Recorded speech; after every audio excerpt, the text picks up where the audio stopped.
Alright, boys. Got a REDEYE RAW going. Decided to throw this up here and do this. It's going to be a shorter one. I got to go to work here in about 30 minutes or so, so I'm going to call it when I get close to that, most likely. Maybe run a little bit longer than that. Maybe run a little bit longer than 30 minutes. But it's going to be around that 30-minute mark. Is the point that I am making. First thing I wanted to talk about, obviously, as the title would imply, is cheating in video games, right? Because cheat codes, I think, were a part of gaming culture that you just don't see anymore. And I did a whole nostalgic gaming stories on this a while back. And obviously there's a type of cheating that obviously I don't obviously like, like when people cheat in online games. Obviously that's fucked up, but when it comes to like single player games and stuff like that, I always thought that cheat codes were kind of cool, because there could be there's not even just always cheat codes that like give you an advantage. Some of them unlock exclusive characters, have secret stuff that you can get. And a lot of things that are unobtainable without those. And also it comes down to a sub thing, too. For instance, unlockables are just way less prevalent in games than they used to be, and that's kind of sad, too. But I remember back in the day, I used to cheat on video games all the time, I'm not going to lie. Like Earthworm Jim 3D, I used a Game Shark back in the day when I played. And by the way, speaking of Earthworm Jim 3D, I think that game's super underrated. Like, everybody fucking hates that game, but I actually think it's pretty good. It's not, like, a masterpiece. It's got its camera angle issues. But overall, I really enjoy that game. And, 'cause that was actually the first Earthworm Jim game I played, which, a lot of people don't start with that one. That's just, the way that it goes. That's what I started with on the 64. I hadn't even heard of Earthworm Jim before that.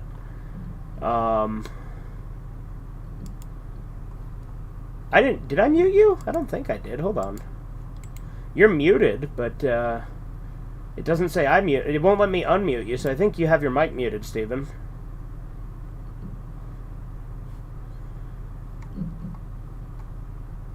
Because, I wouldn't have muted you.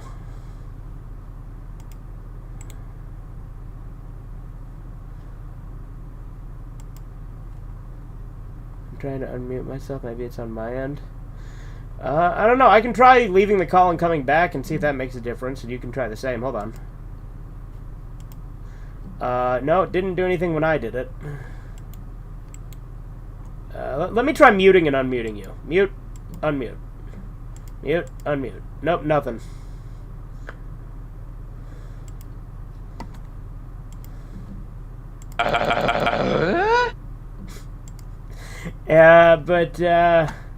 You are always having technical problems, aren't you, Steven? Okay. Yeah, no, that's me. I'm always a character, so to say. Yeah. How you doing? I'm doing pretty good. What's going on? Not much, just doing a little bit of a REDEYE RAW. I got about 30 minutes or so till I gotta head out to work, so I figured, why not go live with some shit? Okay, let's talk about shit. Feces. Excrement. I mean, Chisu would fucking love that. But no, I was saying, I was talking about, video games, cheat codes back in the day, how I used to cheat in video games, all the time, a lot of, because the thing is, obviously, when you're, better at a game, you don't want to cheat, because that takes away from it. But, back in the day, there were certain things that I would always cheat on. The Hulk, for instance, you can only play as the Grey Hulk through a cheat, and so when I play through that on stream, once I buy a new copy of it, I am absolutely cheating so that I can play as Grey Hulk. I'm not going to do the cheats I used to do as a kid. As a kid, I used to use these cheats called, this cheat called Wicked Punch, that makes it so you kill literally everything in one hit. Like God mode. Except you could still die on that. Right. I think there was an invincibility cheat that I probably did, too, back in those days, because, as you guys may know, I'm not the best at video games, and as a kid, I cheated on video games all the time. Now, granted, there are some games I was actually better at as a kid, like, the fucking Bugs Life game. I used to beat that game like on the regular, and I remember I played it again as an adult, and I never beat it as an adult. But then again, I haven't played it that much as an adult, so I don't fucking know. You think when it comes to difficulty, control schemes, oddly enough, would have like a factor into it? Because that's a PS1 game, right? And I don't know how, the control scheme would be, and I don't know, maybe. I mean, granted, keep in mind, I've never owned a PS1 myself, so I can't comment on that. But I feel like also controls go into difficulty, as odd as that sounds. Yeah, well, for instance, the PS1 version of Duke Nukem 3D is very fucking annoying to play. Right. Because I think you, like, shoot with X, you jump with, like, R1, and it's, like, it's really weird. Like, the controls don't make any fucking sense. That's an odd scheme. Yeah. I'd imagine that should be reversed. Mm-hmm. But... And I think you, like, open doors with circle or something. And, like, no. And then you strafe, I think, with R2 and L2. Like, it's really weird. Like, the controls are really weird on the PS1 version of Duke Nukem 3D. Now, granted, I might not be exact on those controls, because it's been fucking forever since I played it. I have it. I need to play it, because it has exclusive levels. Do you also own the other Duke Nukem games on the PS1? Like, yes, Land of the Babes and Time to Kill, yeah. And by the way, Duke Nukem 3D on PS1 isn't called Duke Nukem 3D, it's called Duke Nukem Total Meltdown. But it is just Duke Nukem 3D. Gotcha. Just like how Duke Nukem 64 is also Duke Nukem 3D, but it's got some like levels censored and stuff because they removed any of the sexual content, which is interesting because they replaced Red Light District with like a gun district where it's like gun stores and shit, and they called it Gun Crazy or something like that. Okay. Because you don't know, Red Light District is the second level of Duke Nukem 3D. It's the one that has like the strippers and stuff. Right. Wasn't it, wasn't there also a Sega Saturn port, too? Yes, and that also has some exclusive levels. Yeah, because Duke Nukem was released to a shit ton of platforms. I think there's even a 3DO port. Yeah, I believe there is. The Sega Saturn one is one of only two versions that let you play Faces of Death in the campaign. The other version being the new 20th Anniversary World Tour Edition lets you play that level in campaign. Wait, it's called Faces of Death? Yeah, it's called that. It's obviously a reference, but it's also, like, it's a level that has, like, all the faces of the developers hidden in it. Oh. It was actually originally a multiplayer map. But, playing it in the campaign was added in as, like, a secret thing in the Saturn version. And then they carried that over into the 20th Anniversary Edition to let you play it in the campaign. It's not, like, a particularly, like, well-thought-out level. It's just, like, one, like... It's like a multiplayer map, so it's, like, a big circular area. And then it's filled with, like, a ton of these fucking, like, chain gun bosses. Like, I don't know if you know the chain gun boss from Duke Nukem 3D, but they're, like, kind of a pain in the ass. I think they're called Warlords or Overlords or something like that. Okay. But, like, there's, like, 10 of them in that level on the story mode version. So it's actually, like, one of the most difficult levels in the game. And, like, literally all you have to do is get to the center of the map and activate it. But because of those enemies all around, it's kind of a pain in the ass. Yeah, I can see that. That's another thing that the World Tour Edition did. Like, honestly, like, there's a lot of people that don't like the World Tour Edition for some reason. Wait, that there was, like, something where it was originally released on modern platforms and then it was re-released as, like, the World Tour Edition, and that's the version you're talking about, if I... So, not quite. So, Duke Nukem, well, I don't know which platforms, because, like, on, like, 360 and PS3, they each had their own ports that were just, like, well... Excuse me. The 360 version was just a port of, I think it was the Atomic Edition from the PC. And then the PS3 got a special version called the Megaton Edition that added in a bunch of fan-made campaign add-ons as just part of it. And, like, so that actually, like, the PS3 version has a ton of exclusive maps too. Like I said, the different versions each have exclusive maps. Anyway, with Duke Nukem But Duke Nukem 3D was not on not on Xbox One until the World Tour Edition, which I bought day one. And by the way, like, I had to wait until 6 p.m. until I could play it, because like I bought it and it wouldn't let me fucking launch the game because it said that it wasn't released yet, and it was like 6 p.m. that it finally let me play it. So it launched at a specific time as well as a specific day. Either that, or it was some sort of weird glitch with my console, or it was a glitch with the fucking server. I don't know, like in like, you know, unlocking it as a game.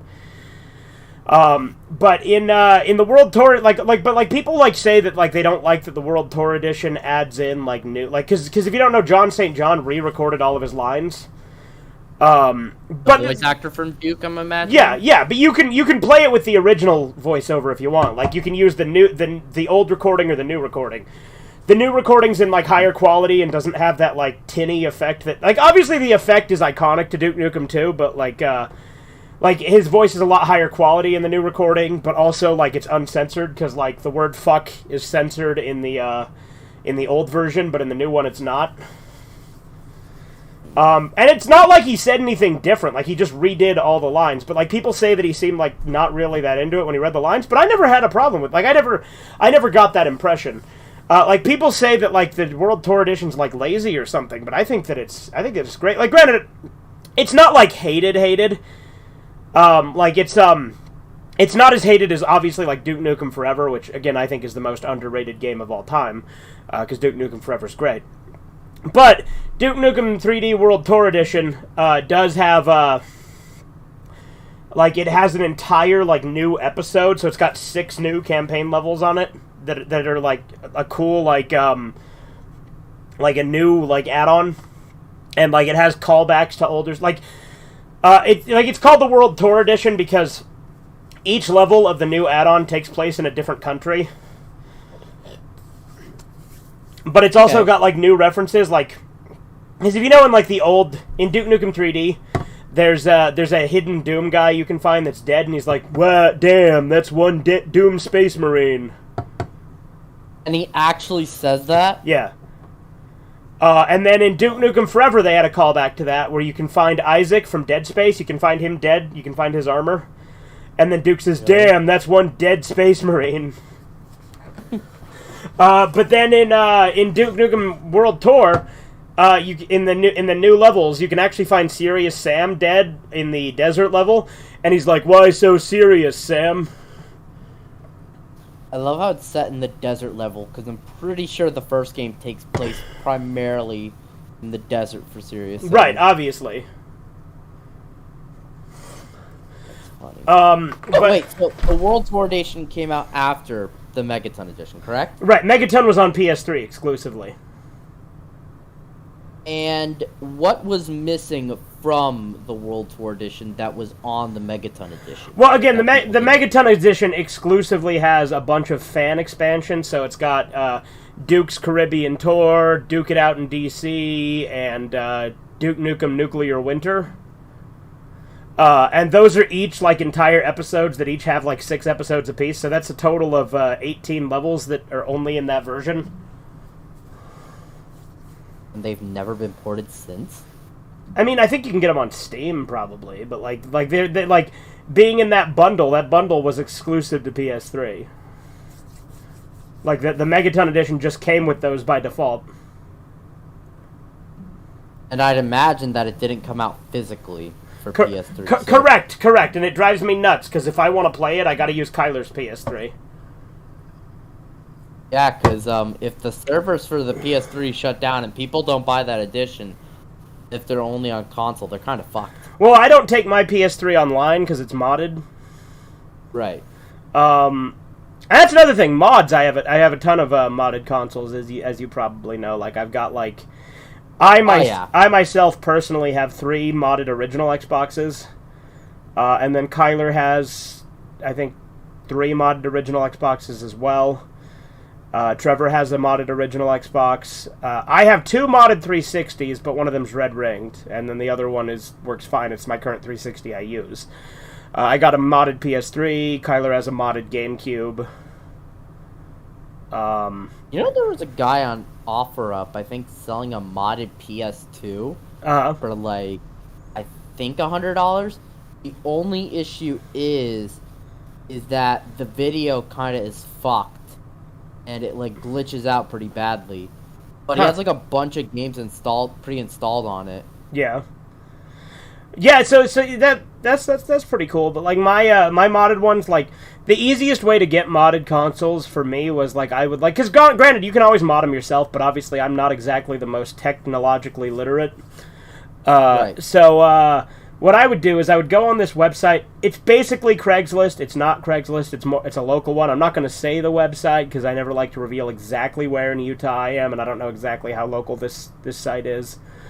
But there's a site that's very similar to Craigslist, where I would go and meet up with someone and buy it in person, and that's how I got one of my modded Xboxes, and it's also how I got my modded PS3.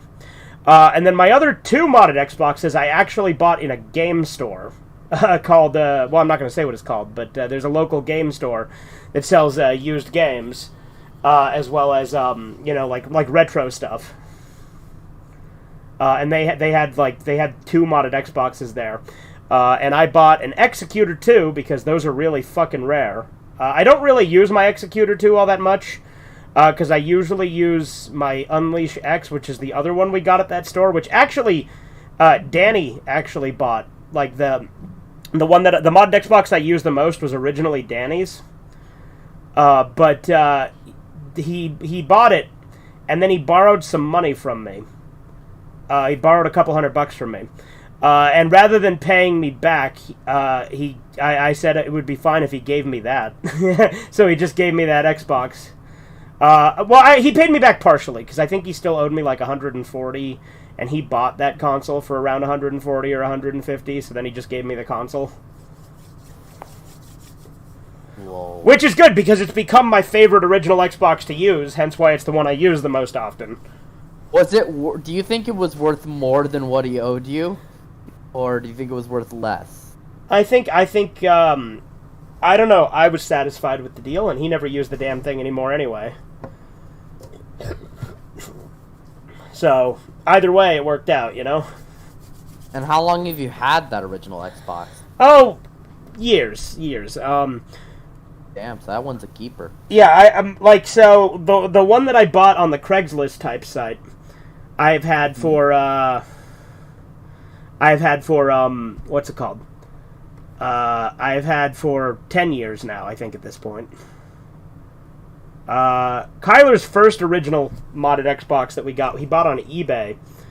And that was a long time ago. When the hell was that? That's probably like 2004, 2005, maybe 2006. So anywhere between 8 to 10 years. Or sorry, 18 to 20 years. Wait, and you said it was modded when he got it? Yeah, eBay. Yeah, he bought it modded. In 2004? As I said, somewhere between 2004 to 2006. Somewhere around there. For some reason, it just sounds surprising to get one so, like, in the lifespan still of that generation of consoles. Right. Like, well, you know what I mean? I didn't think people would get to modding them that quickly. If you don't know, the original Xbox had, like, the most mod support out of literally any console ever. Like, it had the biggest modding community, like, even while it was still going. Like, if you don't know you know the Xbox 360 Blades dashboard, like the original dashboard it had? Not really. I think I've seen you showing on a stream, but I'm not sure. There's no way I've showed it on a stream, because I haven't had the Blades dashboard in fucking 14 years. Nah, then I don't know it. Well, no, more than 14. Since 2007, which would be... How long ago was 2007? That was 21 years ago? No, that's way off. What the fuck am I talking about? Sorry, my math is atrocious right now. What the hell? Well, as you were talking about it, I 17 years. This looks old as fuck. 17 years. But anyway, the Blades dashboard was the original 360 dashboard. And believe it or not, the Blades dashboard was what's it called? The Blades dashboard was, It was inspired by something called Xbox Media Center. Now, Xbox Media Center was a fan creation made by modders put on modded Xboxes. So that actually inspired Microsoft to make the actual dashboard modeled after that. And it was inspired by actual modders? That's kind of crazy that Microsoft would even... Microsoft, like, was, like, encouraged the modding community, like, to a degree. Like, they were really chill about it. Which is probably one of the reasons it had such a big following and support, like, with the modding community. Wow. And, like, it still does to this day. Like, you can, like... For instance, Halo 2 has private servers online where you can actually play original Halo 2 online again. I wonder if they're active. They literally...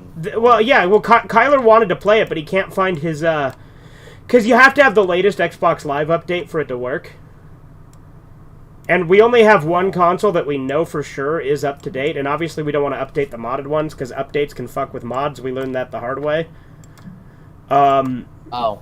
But if we find if we can't find his one that we know has the latest update, so he hasn't been able to play it, which has been really frustrating for him. Because which by the way, that's how he found a bunch of my shit. Because if you don't know, a lot of my games and stuff, I didn't know where they were.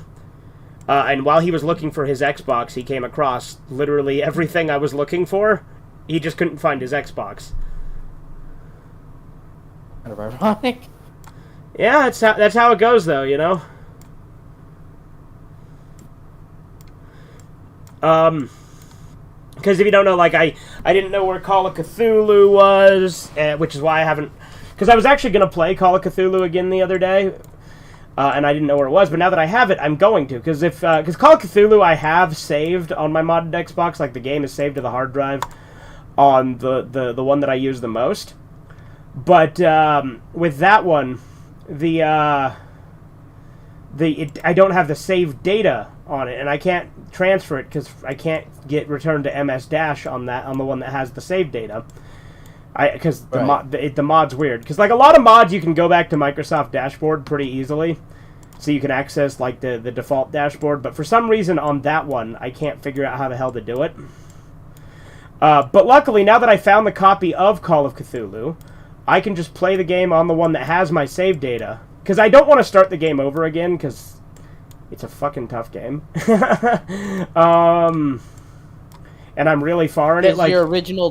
Is your non-modded version, your disc version, does that still work, or is it like all scuffed up? Oh no, the disc works, obviously. Because again, I'm gonna play it from the disc. It's a good thing you have the disc version, because I think that disc version of the game, obviously it's also on Steam, but I think the Xbox version $50, $60 on eBay. Oh, I thought it was more. I thought it was well, like 100. Well, 50 to 80. I don't know. But yeah, see, here's Call of Cthulhu: Dark Corners of the Earth. I'm actually really close in the game to the thing that I reference all the time, and I need to get... Like, it's funny, because I reference it all the time, because my original save data I don't have anymore, because I had to start it over, which is why I don't want to start it over a third time, you know what I mean? Right, because then that'd be a pain in the ass. Yeah. But my original save data was on a 360 that red ring. Well, no, it didn't red ring. It got corrupted. The hard drive corrupted the save. But then I was playing it on another 360, and because I wasn't fucking with the hard drive as much, because the reason it got corrupted is I used to switch hard drives because I ran out of room on one hard drive, so I was just constantly switching back and forth between two hard drives. And adding in new ones? So I had two. Just like going back and forth. So I had two hard drives that I used for different games, and for whatever reason, Call of Cthulhu in particular did not get along with that. But then when I beat then after that one red ringed, I started again on that modded Xbox over there, which is the one that, but it doesn't have the game installed on it, so I just need to pop the disc in and play it on that one. But by the way, the thing I'm referring to is this. I'm gonna fucking die here, Jack! Like, I haven't gotten to that point in the game on stream yet. It's in a lot of your outros. Yeah. Well, I reference it all the time because I kept saying it, like, during the Call of Cthulhu streams, even though I haven't actually gotten to that part of the game in the streams yet. Because that's actually from this level called Marsh Refinery, where there's this guy, Mackie, who's, like, an FBI agent. And he's, like, being slowly lowered into, like, a pit of lava. And he's, like, constantly rushing you to come and rescue him. He's like, Jack, hurry, save me. Come on, Jack, hurry up, Jack. I'm gonna fucking die here, Jack. And so that's why I reference that all the time, because I just find that kind of like how I reference sturdy-looking metal bar. I don't think I reference sturdy-looking metal bar as much as I used to, but I used to reference it literally all the time. Because if you don't know, there's like, when you go into the sewers in Call of Cthulhu, there's like this fan that you have to get past, like a rotating, like big metal fan blade. And like you can't just like go through it because it's moving. But you look on the ground and there's just this bar. And when you pick it up, Jack goes, "It's a sturdy-looking metal bar." Which kind of just, which is like, that's a weird way to say that. Like could you not just say a metal bar, or like, oh, it's a bar? You know, something simple, but no, it's a sturdy-looking metal bar.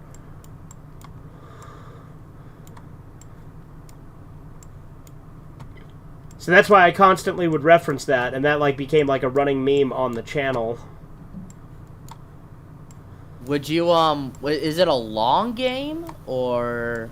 I honestly... I got pretty far in it. I got to Devil's Reef on my original save. I'm currently on Marsh Refinery, which... Again, Marsh Refinery is the level that has the fucking, you know...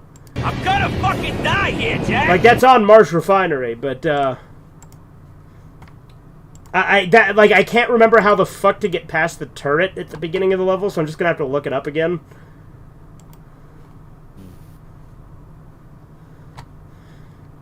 I'm gonna fucking die here, Jack. You also say that a lot whenever you're about to die or lose a life in any given video game. Yes, Andy, that is a recurring thing that I've referenced, yes.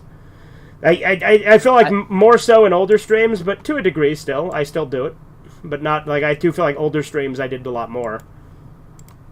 I think I've heard that the original Xbox version actually plays a lot nicer than it does on PC, because I think the PC version, like, I think it doesn't really run well with Windows 10 or 11. Huh. So I think there's supposed to be some issues. I don't know. I've heard that. I heard the Xbox version is pretty damn good. Because I thought what it was, I thought it came out on Windows first and then Xbox. But I think it came out simultaneously or something like that. Uh-huh. I'm not sure. Suck it, you shit. The fuck? Is that also in the game, or...? No, it's not. That's from Yorotsuki Doji, but it's on my soundboard. Oh, is that from the dub? Yeah. Okay. So's this. One little sniff of pussy and you lose it.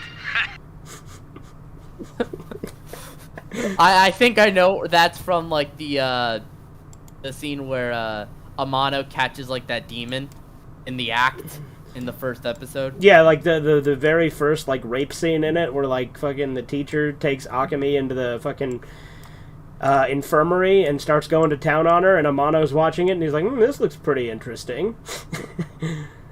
And then, like, he goes in, and, like, the guy's like, ooh, who dares to intrude on me? And he's like, you looking for cheap thrills, asshole? Little prick with a big mouth, eh? You fucking Mackay are all the same. One little sniff of pussy, and you lose it. I just might have to watch the dub version now. I love the dub. Like, I always recommend the sub first, typically, you know? But the dub is still really funny to watch. There's also the line in the,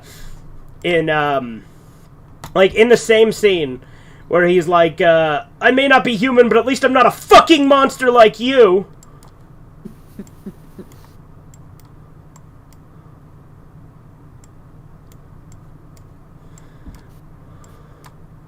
There's also that line where fucking Nagumo transforms, and, you know, like, when he's the big fucking... Not when he's, like, full-on demon destruction, but when he, like, rapes the nurse. Right. There's that line... So much that he has a explosive finish. Yeah. Yeah, but, like, when he's fucking her, he's like, pussy, after 3,000 years. That is pretty fucking funny. Captain Buttwipe is a Violence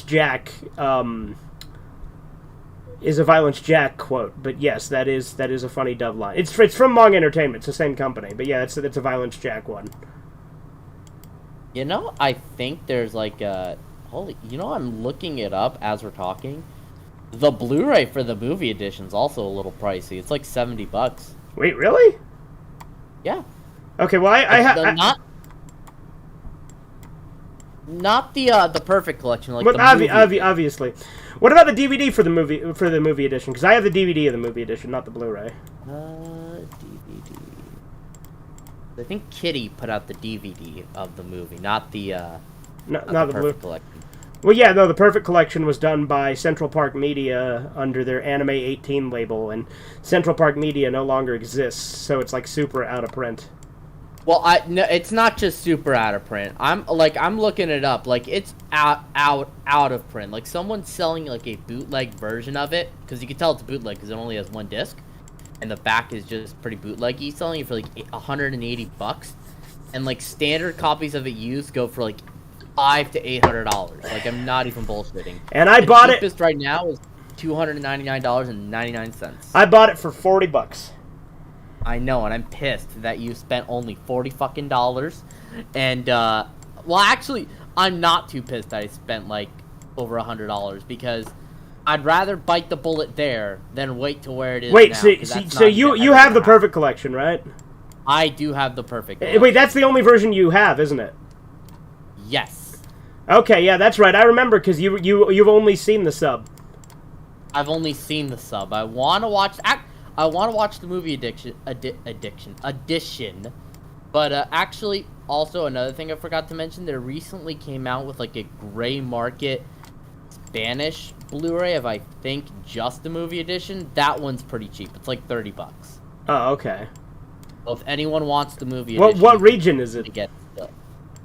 Well, Spanish Blu-rays are usually region free, so it's probably going to be region A, B, and C. Plus, it's still, Spanish Blu-rays are usually like region A as well, so I think it's region free. And if it's from Resin, the gray market label, it's definitely region free.